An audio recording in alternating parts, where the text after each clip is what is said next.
বিভিন্ন বাজার এলাকায় গত কয়েকদিন ধরেই চলছে বেআইনি দখলদার উচ্ছেদ অভিযান। পুলিশ ও রাজ্য প্রশাসনের যৌথ উদ্যোগে বেআইনি দখলদারদের উচ্ছেদ করা চলছে।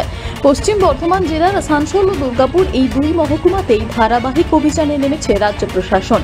শুক্রবার কাঁকসা থানার পানাগড় বাজার এলাকা পরিদর্শন করতে আসেন আসানসোল দুর্গাপুর পুলিশের কমিশনার সুনীল কুমার চৌধুরী।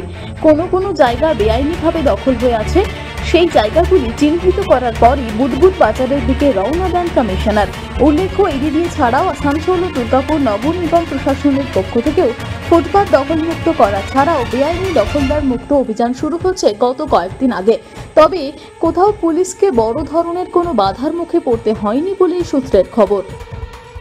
কাঁকসা থেকে নিজস্ব প্রতিনিধির রিপোর্ট, টিভি নিউজ 10।